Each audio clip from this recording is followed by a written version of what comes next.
Olá, pessoal. Meu nome é Andresa, eu sou executiva de tecnologia aqui na Act Digital e esse é mais um episódio do nosso Impact Sessions, que é um podcast produzido pela Act Digital, onde a gente traz assuntos importantes sobre transformação digital, inovação e insights de atualidades na tecnologia da informação. Eu estou aqui com meu colega, Rogério Padilha.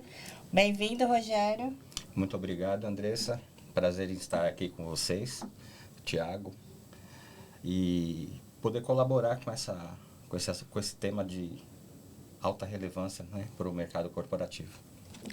No episódio de hoje, nós vamos nos aprofundar em um tema fundamental para qualquer empresa orientada a dados, que é cibersegurança e segurança ofensiva. Para isso, temos a honra de receber nosso parceiro aqui, cliente, Tiago Souza. Ele é Tech Lead na Bradesco Seguros. Tiago, seja muito bem-vindo. Fala um pouquinho sobre você aí para o pessoal te conhecer. Ok. Andresa, Rogério, muito obrigado de coração pelo convite. Estou muito feliz aqui em estar com vocês. Poder compartilhar um pouco aí do nosso dia a dia, né, dentro do âmbito aí de segurança ofensiva. Bom, meu nome é Tiago, né? Já estou no mercado de segurança ofensiva há mais de 15 anos. Costumo brincar que era desde quando isso aí, né, era muito pejorativo, mas a gente já brincava um pouco. Atualmente eu sou o líder técnico das frentes de Pentest e Red Team, né, da Bradesco Seguros. A gente atua ali diariamente ali com foco em conseguir transcrever segurança para a área de negócio e para as áreas internas da companhia, e segurança para mim é sobre isso, né? Espero que todo mundo aqui, a gente tenha um bate-papo bacana, tem muita coisa para a gente conversar aqui. Andando pelo panorama geral aí, Tiago, hoje quais são as principais ameaças digitais que as empresas, no seu contexto, uma seguradora, enfrentam? Andresa, no contexto em geral, né, não é nem pelo fato de seguradora, a gente fala de mercado, nós estamos vendo um crescimento muito grande em alguns fatores, em 3 aspectos que eu vou destacar aqui para vocês, que é o vazamento de informações, né? Isso daí eu acho que é uma dor de cabeça de qualquer empresa, né? O indisponibilidade de sistemas, porque quando você tem uma operação que ela tem que ser 24/7, um tempo, 1 minuto, 1 hora fora, isso impacta demais, tanto a imagem da empresa, como também a experiência dos nossos clientes. E fraude, propriamente dito, né? Então, juntando esses 3 fatores, eu acho que é onde a gente tem a maior preocupação. Isso daí não é só no ambiente de seguradora, acho que como um todo, né? Uhum. Tiago, a gente sabe que a seguradora ela está passando por uma transformação digital imensa. Isso requer uma estratégia, né? Uma consistência. Como é que está a segurança ofensiva hoje? Como é que você observa e como é que você trata a segurança ofensiva dentro de um cenário tão desafiador assim? Rogério, num cenário onde ele é muito volátil, onde sistemas se conectam o tempo todo, que toda a informação ela é feita, trocada de forma em real time, né? Isso daí é um desafio para qualquer empresa. E não só para a área de Red Team. Então a gente está sempre antenado, a gente está sempre estudando, sempre tentando estar à frente da situação para que a gente consiga se antecipar aos problemas. Então tudo muda, né? Tá mudando muito rápido as coisas. E a gente precisa estar preparado para essas mudanças. Tá, e a liderança? Ela está dando total apoio a vocês? Ela está patrocinando toda essa transformação digital aliada à segurança, né? Que é muito importante. Não adianta somente eu entregar, eu tenho que entregar com segurança. E esse é o grande desafio. Sim, com certeza. E todos os nossos executivos estão alinhados a propósito de segurança, tá? Quando você traz isso para o mundo corporativo e mostra o impacto, isso vira cultura dentro da empresa. Então eu costumo até brincar que segurança ela começa lá em cima. Ela começa na nossa executiva e ela acaba lá embaixo, ela acaba lá na recepção, né? Então segurança é cultura, não é uma situação pontual. Sim, Ela é diária, no dia a dia. E quando isso vira cultura, a coisa funciona. perfeito. Tá? E nós temos todo o apoio dos nossos executivos para com isso. Ótimo. Muitas pessoas já ouviram falar de pentest, tá? Então, mas nem sempre entendem sua importância contínua. Na prática, quais são esses benefícios de testes periódicos dentro de uma seguradora? Pen teste, no dia a dia, ele acaba sendo um teste de intrusão controlado, né? E ele tem um benefício muito grande para a empresa. E qual que é esse benefício? O benefício de a gente poder encontrar alguma situação que alguém pode encontrar depois. Então, traduzindo isso para uma estratégia, isso daí vira uma superfície de ataque que nós se antecipamos e evitamos um incidente. Você se antecipa, é isso? Exatamente. No final do dia, tá, Andresa? Pen teste não é sobre encontrar vulnerabilidades, é sobre evitar incidentes. Então a gente está o tempo todo fazendo isso, o tempo todo em busca de algum problema, né? Eu costumo brincar, é muito fácil construir, mas também é muito fácil destruir. Sim. Né? Então, ao mesmo tempo que a empresa está gerando sistemas, a empresa está colocando produtos no mercado, está gerando novidade, consequentemente também está gerando superfície de ataque. E é nessa superfície que a gente trabalha. Então a gente tenta se antecipar. Se dá, né? Claro, a gente não ganha todas, mas a gente consegue evitar bastante problema. E uma das qualidades do Pen Test é que, além da gente se antecipar ao problema, a gente também dá oportunidade para que as empresas, ou as áreas, ou o desenvolvedor aprenda com aquele erro. Então, eu já tive várias experiências que é onde apontamos uma certa deficiência e o cara trabalhou a vida inteira fazendo aquilo e ele nunca imaginou na cabeça dele que aquilo lá estava errado. Não é que estava errado, acho que, né, do tempo que ele começou a fazer aquilo lá, não tinha esses gateways, esses controles de segurança. Só que hoje é necessário. Então, quem não se atualizou está se atualizando. Né? Então, é uma chance de a gente se antecipar aos problemas do Pentest e também é uma forma da gente conscientizar e ensinar o cara a desenvolver melhor. Isso o cara leva para a vida. Tiago, e aproveitando essa tua colocação, em que cenário, um exemplo prático que o Pentest, né, ele ajudou numa mitigação de um incidente? Algo que você possa falar para a gente. Exato, né? Isso, algo que você tenha no seu cotidiano, que você fala, olha, nós contribuímos e muito aí para um incidente crítico. Você tem esse cenário, um exemplo prático? Sim, Rogério, a área de Pentest, ou segurança ofensiva, ela agrega muito valor para a empresa. Embora tem quem acha que ela não traga dinheiro, mas ela também deixa de perder o dinheiro. Evita que se perda. Evita essa perda. E não é só perda financeira, mas é reputacional também, né? Credibilidade, né? É credibilidade. Então, assim, durante o nosso dia a dia, as nossas atividades, a gente se depara com diversas coisas, com diversas situações, aonde o que eu fico impressionado, tá, Rogério? Não é que isso aí não é só do particular do mercado segurador, não. A gente está falando no contexto como um todo. São pequenas vulnerabilidades isoladas que se tornam grandes quando se conectam. Tá? Isso é normal. Ainda mais para uma empresa, quando tem um nível de maturidade de segurança elevado, é difícil você pegar uma vulnerabilidade ou um problema que de fato é um estrago. Mas se você começar a juntar as peças, a gente chama isso de chain, e ela vira uma cadeia de exploração. E o pouco juntando se torna muito. Então não é uma vulnerabilidade impactante. Talvez são vulnerabilidades subestimadas. Entendi. Que faz com que venha a ter um incidente. Tiago, como é que a área de Pentest ela está alinhada ao processo de DevSecOps? Como é que é feita toda essa gestão para que o fator mitigatório seja o fator preponderante e não um fator recorrente em vista de um problema de segurança da informação? Boa pergunta, Rogério. Acho que toda empresa hoje em dia, né, ela tem um processo muito bem definido de segurança.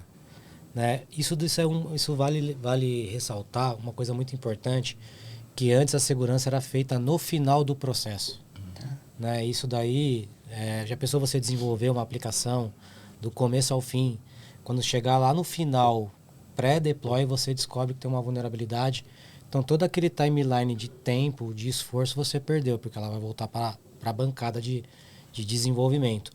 Hoje, a segurança ela começa desde o início da construção da aplicação. Então, antes mesmo de fazer a primeira linha de código, o processo de segurança já está sendo definido. E dentro das empresas, nós temos esteiras para isso. Né? O meu time de atuação, ele trabalha no final dessa esteira.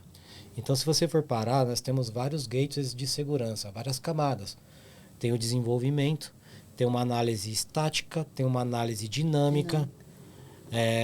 Análise estática está legal, análise dinâmica está satisfeita, né? Tá de acordo com o compliance estabelecido e as políticas da empresa? Tá.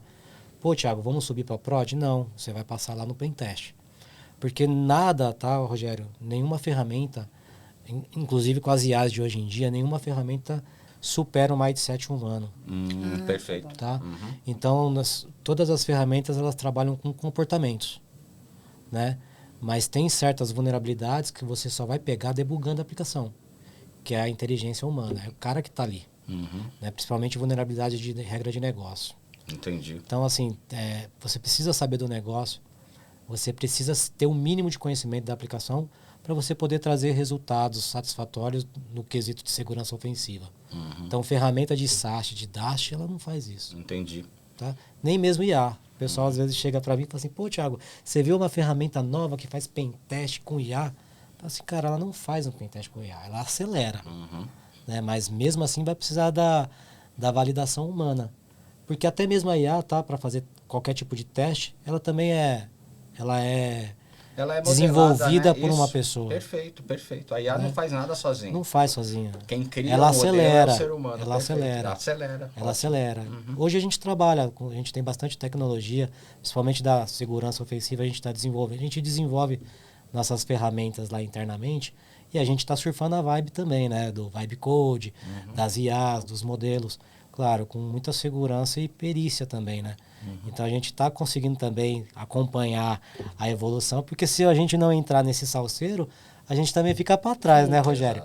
Exato. A gente fica para trás, não adianta, Andresa, a gente fica para trás. E aproveitando até esse tema, né, que a gente falou de IA, a gente já começa a falar um pouquinho de fator humano. E é um assunto que a Andressa vai questionar, vai fazer a pergunta, que é voltado para a engenharia social e o fator humano, né, Andressa? É isso aí, que com tantas tecnologias hoje, né, os ataques de engenharia social, como phishing e vishing, continuam entre os mais eficazes. Por que isso ainda acontece? Isso acontece porque isso não depende de tecnologia, né? Isso depende de comportamento. Eu costumo brincar, acho que todo mundo fala uma frase bem conhecida na segurança, é que o elo mais fraco é o fator humano.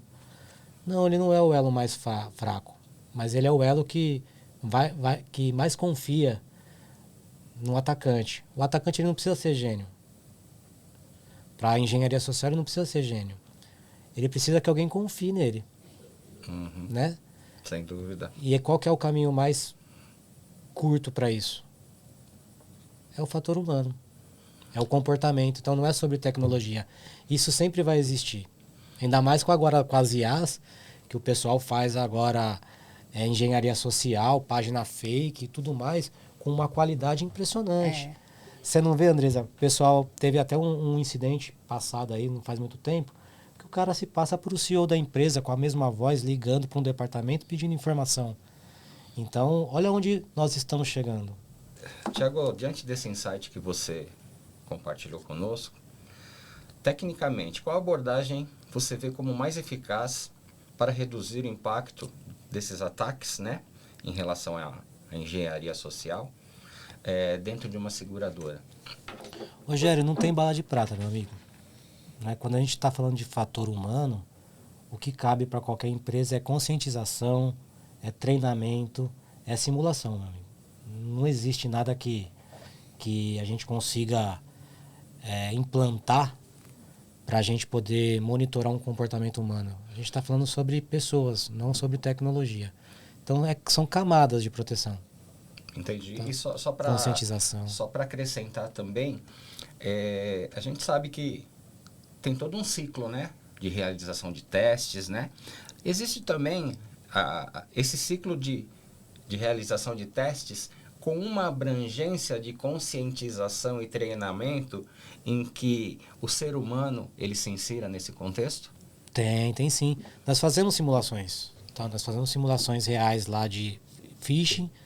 Nós fazemos simulações para testar o comportamento Me humano. fala um exemplo prático, algo assim que é realizado, assim que o fator humano ele é envolvido lá de bate-pronto, vai para sentir se ele está preparado ou não. Spearfishing, que é diferente de fishing, Aham. que é um phishing direcionado. Uma coisa, tá, Rogério? É eu fazer um phishing global. Quem caiu, caiu. Né? Então, isso daí não é uma prática de um atacante. Talvez muito golpista faça isso. Mas um atacante mesmo, de verdade, ele faz spear phishing. Então, ele mapeia aquela empresa, ele pega todos os funcionários, quem é quem naquele lugar. Então, ele vê as áreas de negócio, a área que ele pode ter mais proveito se ele conseguir um acesso. Então, ele manda esse ataque direcionado não para a empresa inteira, mas para algumas pessoas dentro da empresa. Entendi. Entendeu? Isso daí é muito efetivo. Né? Você pode ter lá várias filtros de segurança, mas você está atacando diretamente a curiosidade humana. Aí que entra, né? O cara te manda um spear phishing ou até mesmo um phishing e ele entra com aquela pressão, com aquela chamada de ação de que precisa ser ágil, que precisa ser para ontem. Né? O cara também consegue fazer o spoofing de e-mail, onde você olha o e-mail, tá lá o e-mail legítimo, mas aquele e-mail é spoofado. Então isso passa muita credibilidade. Tiago, e essa visão externa, né? A gente sabe que além do controle interno, né, das características de cada organização, a gente tem que ter uma visão também externa, né? Aquilo que causou impacto em determinado segmento financeiro, segmento corporativo. Como é que é a visão interna da tua área em relação ao que acontece lá fora e para que eu possa mitigar, eventualmente, se eu tiver algum evento dentro da organização? Como é que você vê esse cenário? Eu tenho que estar sempre antenado, eu tenho que estar sempre conhecendo aquilo que tem de novo em termos de tecnologia, mas também em termos de comportamento de atacantes. Como é que funciona isso? É importante, nós temos lá um monitoramento contínuo. Tá? Então é importante que a gente monitore essas ameaças o tempo todo. Então é importante que a gente esteja sabendo o que eles estão fazendo, como estão fazendo. Quando tem algum ataque, é importante que a gente descubra quais são os IOCs daquele ataque, qual que foi o modus, o vetor de ataque, para que a gente consiga criar regras e fortalecer dentro de casa também. Isso é normal, tá? Essa troca de informação entre times de inteligência de ameaça, times de OSINT, para que a gente consiga mapear tudo isso que está externo, não só no Brasil, mas como que está no mundo. Por exemplo, tem coisas que acontecem fora do Brasil que é tendência que daqui a pouco vai acontecer aqui. Então nós temos que estar preparado para isso. E tem um time interno que ele é responsável por isso. Então ele fica o tempo todo, né, vendo as tendências de ataque, as tendências de fraude, né, aonde está acontecendo, qual que é o foco, quem é quem. Né? Esse grupo, esse tipo de ataque, esse tipo de grupo de fraudadores, eles agem dessa maneira. Então a gente consegue também traçar um perfil um perfil do atacante, né? do ator de ameaça. E com isso a gente consegue trazer regras para dentro de casa para poder estar aplicando. Né? Basicamente, a gente tem que estar preparado para responder. Sim. Sempre. Tá? E agir sob pressão. Boa. Basicamente é isso. Muito legal. E olhando para essas lições, como exercícios de Red Team, poderiam ter ajudado a antecipar riscos ou reduzir impactos nesses casos? Ajuda, tá? Ajuda muito, tá, Andresa? Ajuda demais. Uma operação de Red Team ela é muito mais intrusiva do que uma atividade de pen test a nível de aplicação. E, claro, quando a gente está numa operação de Red Team, a gente foge do óbvio. Então, quer dizer, não existe regra. Não existe compliance, não existe barreiras. A gente simplesmente se personifica um atacante. É justamente o que o cara faria com a gente. Então, por que a gente teria que ter dó se o cara não vai ter dó? Né? Mas a gente beira ali a legalidade. Eu costumo até falar para o time, poxa, pessoal, nós não temos um certo limite. Não tem limite. O nosso limite é baseado em objetivos. Então, quando o Red Team traça um objetivo, qual que é o objetivo? O objetivo é esse. Então a gente só vai parar quando conquistar o objetivo. E isso daí é muito importante, porque a gente consegue fazer a aferição dos controles. Eu não estou falando de aplicação, estou falando dos controles. Por exemplo, a gente estava falando agora há pouco de phishing. Né? E se a gente mandar um phishing para um colaborador, né? Se ele for infectado, nós temos mecanismo que consegue identificar essa infecção a tempo. Então foi o que eu estava falando, a gente tem que estar preparado para responder. E o Red Team justamente é isso, ele simula de uma forma persistente e avançada um atacante de verdade, sem barreira, sem o óbvio, sem nenhuma instrução. Eu costumo até falar, a oportunidade faz o ladrão, né? Então a gente está ali tentando se antecipar. E a gente traz muito insights bacana para a empresa, insights que a gente consegue ter uma visibilidade, tá, Andresa? De que de fato aquilo está muito bem configurado, de que de fato não está configurado.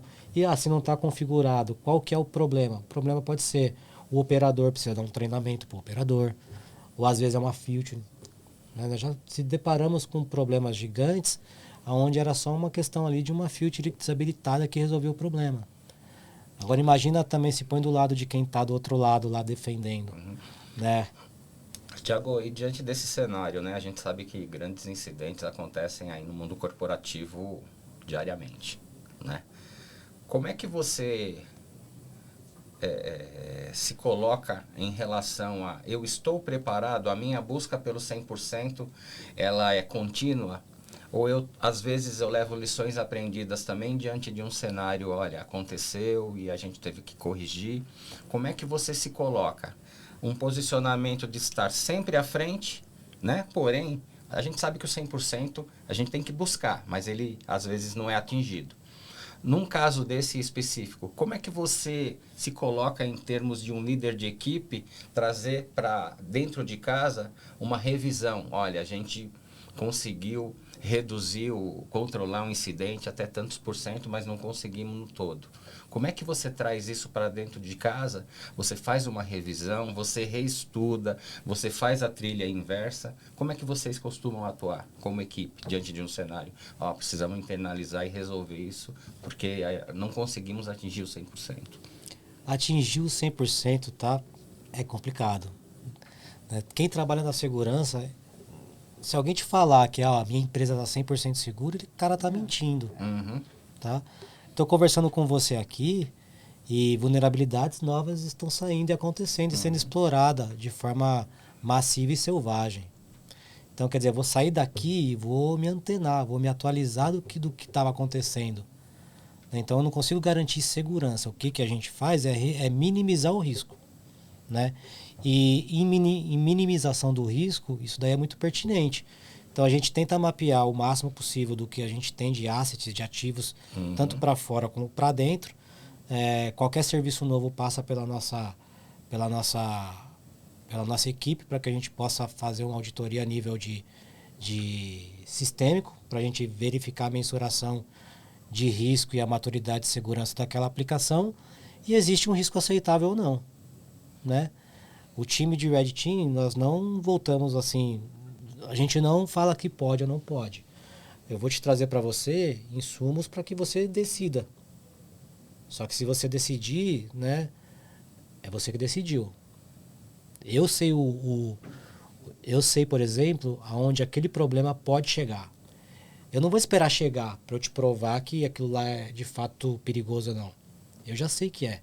E eu nem quero esperar chegar, mas se você quer isso, você tem uma assunção de risco.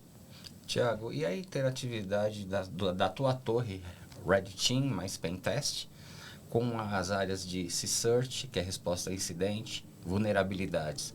Como é que vocês se integram? Como é que vocês se ajudam?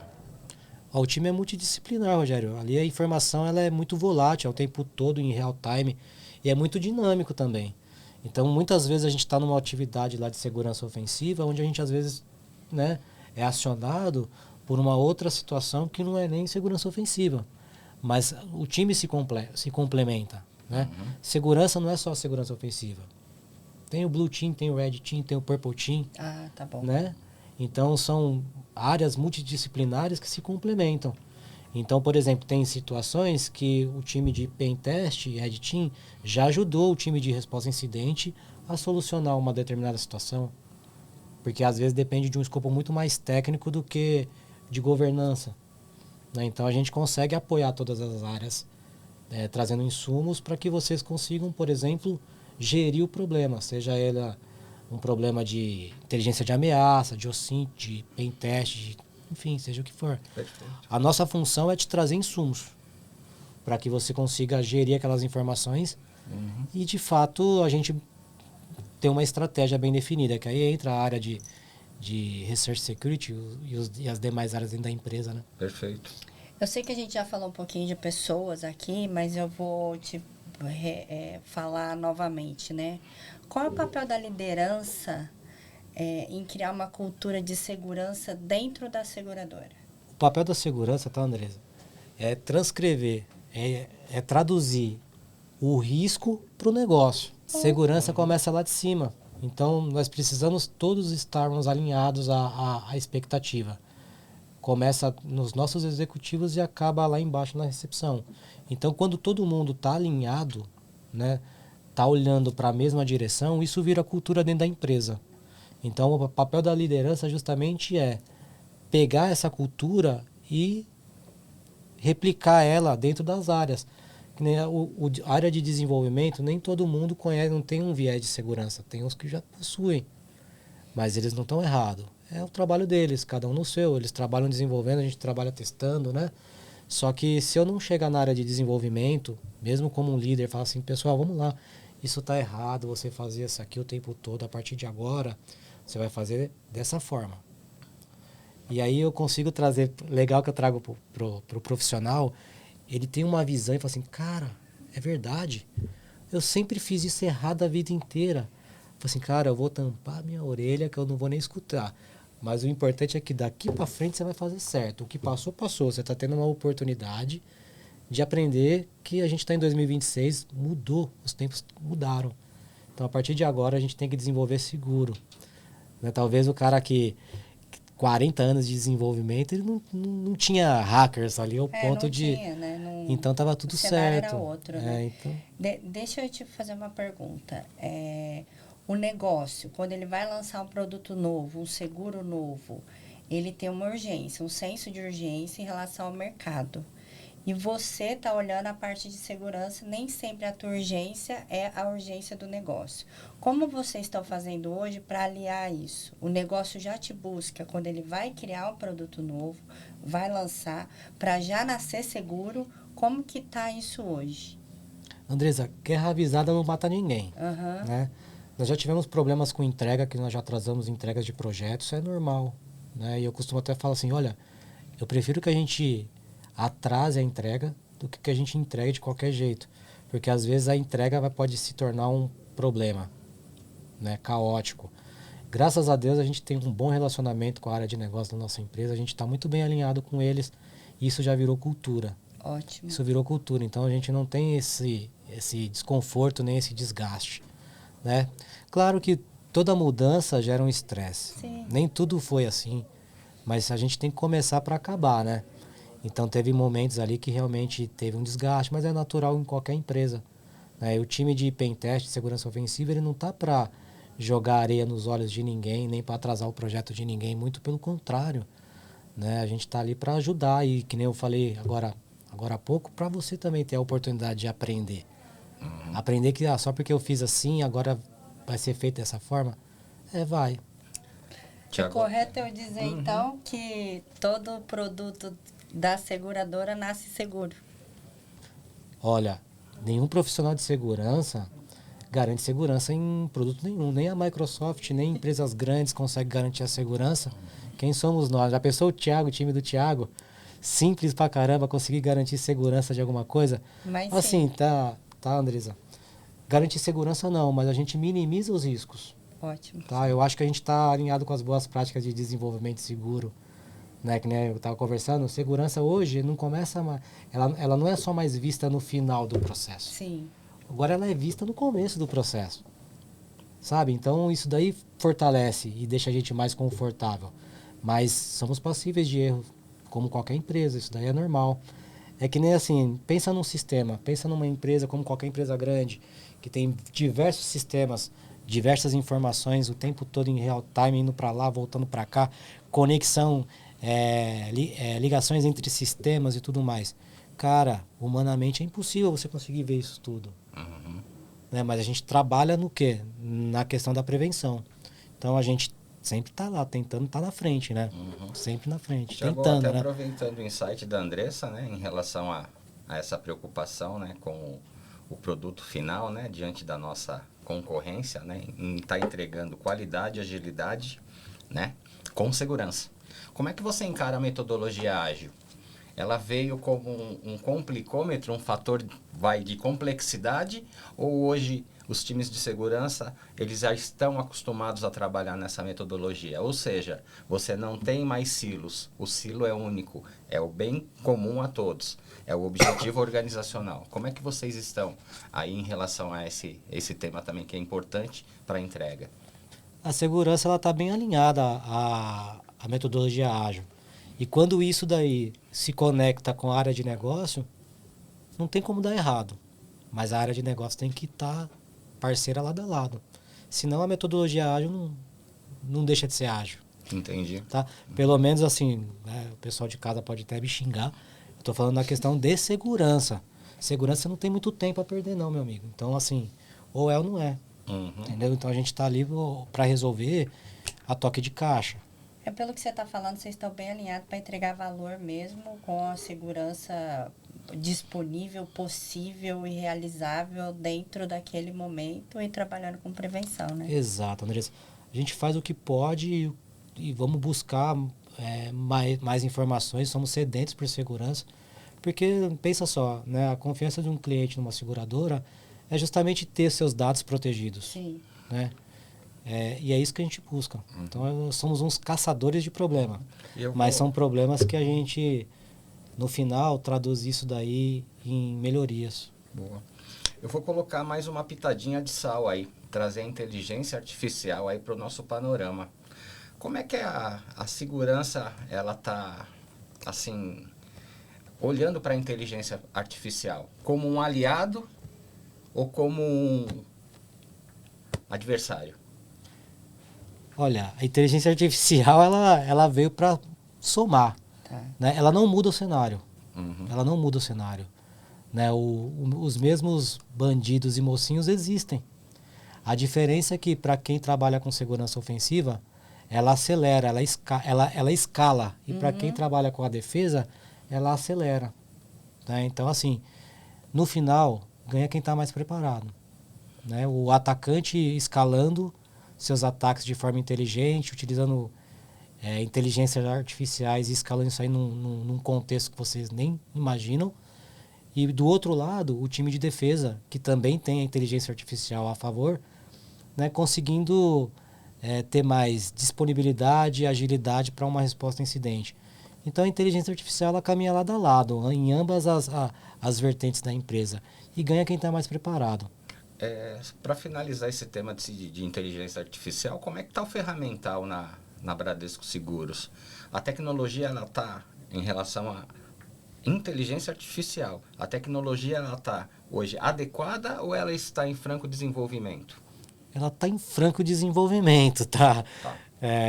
Eu acho assim, enquanto uma tecnologia ela ainda é operada por um humano, né, ela vai ser dessa forma.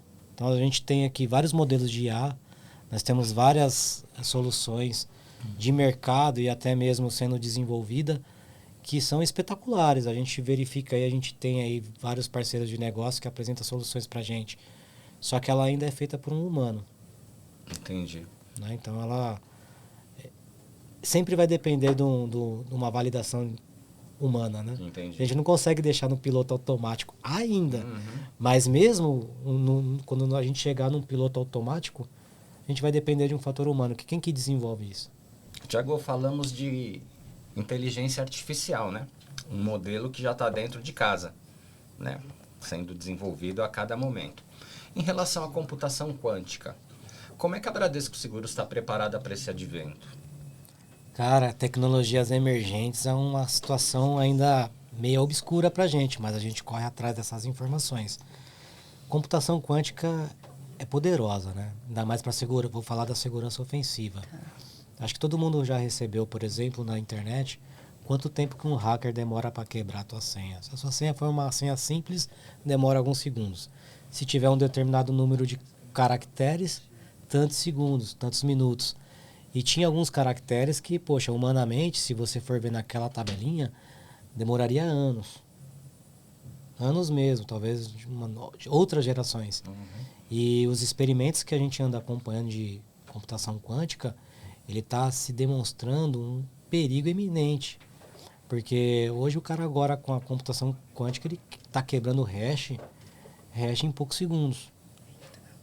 Tá? Então, assim, o que antes era impossível, com a aceleração de IA e agora com a computação quântica, acho que esse é o futuro Agora da segurança. É uma realidade. Já, Você fala. Tiago, em relação à computação quântica, que é um assunto que está batendo na nossa porta. Inteligência artificial a gente já falou, está dentro de casa. Agora, a computação quântica, você como um profissional de mercado, experiente, como está a sua preocupação em adquirir conhecimento, inovação dentro de um tema tão relevante, tá? E levar para dentro da organização também, que é um ponto muito importante, porque pode ser uma preocupação muito grande em termos de um futuro bem próximo. Como é que você vislumbra aí esse cenário? Rogério, a preocupação não é nem só minha, mas acho que como um todo, inclusive da própria organização. Eu estou acompanhando alguns fóruns internamente, já vem sendo discutido isso dentro da empresa, e eu estou tentando trazer isso na questão de segurança ofensiva.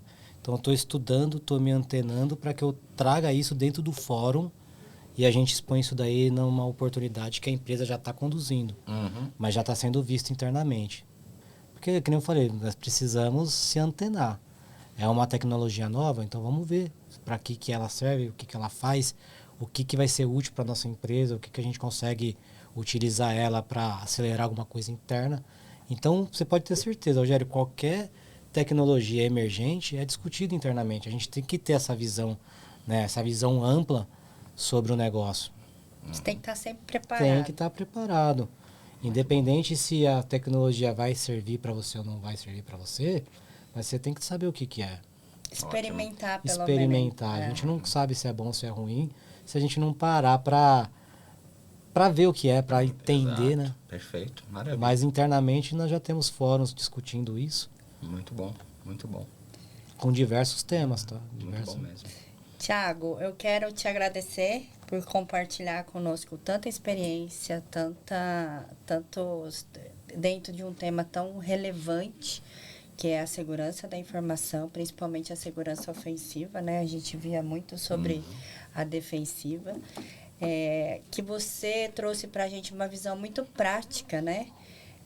Para compartilhar conosco o teu dia a dia, os seus desafios dentro da seguradora, o seu time, que é um time engajado, é um time responsável pelo sucesso da segurança da informação dentro da seguradora. Quero te agradecer pela parceria, pelo seu tempo. Rogério, obrigada por tudo. Eu que agradeço a oportunidade de estar aqui com vocês. Foi muito enriquecedor, né? Trazer um cliente dessa magnitude, entender o seu cenário e a gente aqui da CT em poder ajudá-lo cada vez mais. Então foi muito válido. Muito obrigado. Eu que agradeço, Rogério, Andrés. Eu agradeço pela oportunidade, né, de estar compartilhando um pouco do meu dia a dia, né? Claro que não dá para a gente conversar tudo, falar de tudo. Queria eu poder, mas segurança ofensiva ela é um pouco crítica, né, para a gente estar falando alguma situação. Mas eu costumo dizer que a melhor defesa sempre vai ser o ataque, né? Porque é com o ataque que a gente aprende. A gente precisa estar preparado tanto para defender como para atacar e também responder sob pressão. Sim. Então eu agradeço de coração mesmo esse convite feito por vocês e até a próxima, pessoal. E você que nos acompanha, obrigada por estar em mais um episódio do Impact Sections, produzido pela Act Digital. Obrigada, até breve.